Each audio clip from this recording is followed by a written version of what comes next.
राजा नैहर में पढ़निया लिखनी पूजा पाठ करके नहीं सीखनी राजा नैहर में पढ़निया लिखनी पूजा।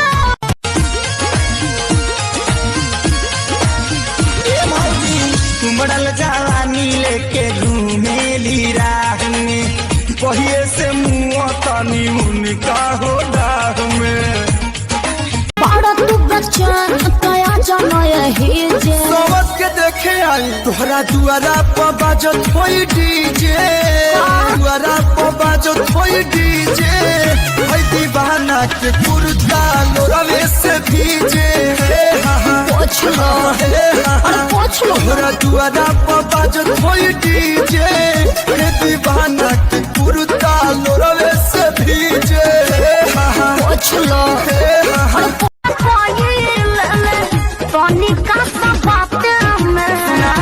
दयालु यादव जी के बराते में तो काहे डेरालू नाचे में अइलू यादव जी के बराते में नहीं पूछा तारा मोर परेशानी पलानी में जवानी रो बता राजा हो पलानी में जवानी रो बता राजा हो। अरे कमर के झटका मारे मारे के बिजली गिरी पागल बनाई बेकार पतर की पागल बनाई बेकार तोरा देह में चुमुक लागल छुआ के पागल बनाई बेकार पागल बनाई बेकार पतर की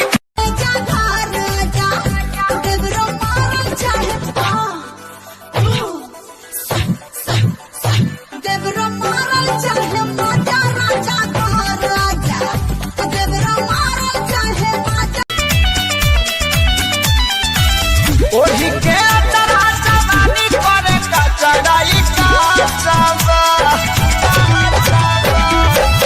ओढ़ी के चढ़ा जवानी करे का चढ़ाई कैसे आई कर्फ्यू वाला गन पूरा टाउन में दिल्ली में फंस गइल बानी हानि होल लॉकडाउन में दिल्ली में फंस गइल बानी कोचिंग के बहाने रोज मिला दारू पुल पर मिला दारू पुल पर हो मिला दारू पुल पर हाथ पर लिखा के नंबर ले ले नहीं का भरोसा बाबी नीतावा के दे ले नहीं कोचिंग के नहीं तुझको खबर मैं हूँ बड़ी निडर सुन क्या क्या मैं कर लेती हूँ अरे यादव जी की बेटी हूँ तुम कर देती।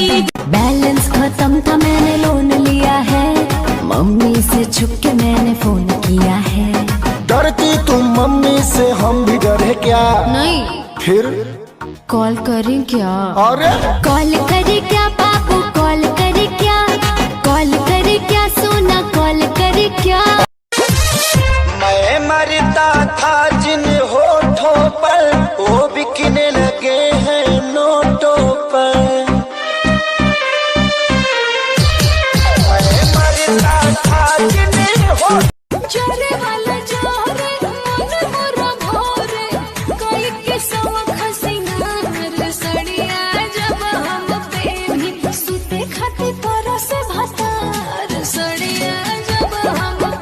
तू नशा वसा करता है या तुझे कहीं चोट लग गई है?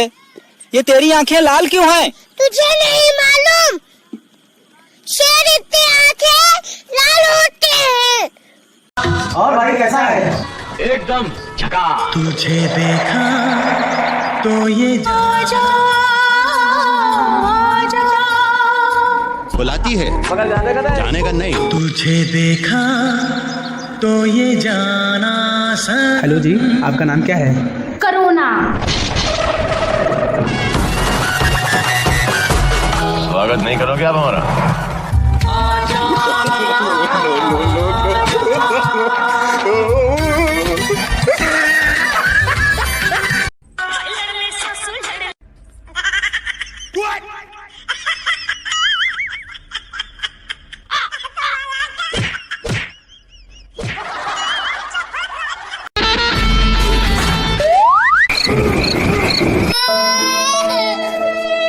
भाई ये क्या कर रहा है तू?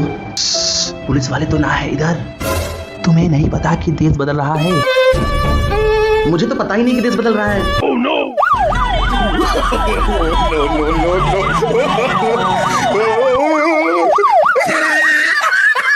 जॉब नहीं है, पैसे भी नहीं है, फिक्र मत करें, वीमेट पर वीडियो शूट करें और लखपति बने। जी हाँ, सही सुना आपने, ऐसे कठिन समय में वीमेट दे रहा है 70 लाख रुपए 30 अप्रैल से 6 मई तक।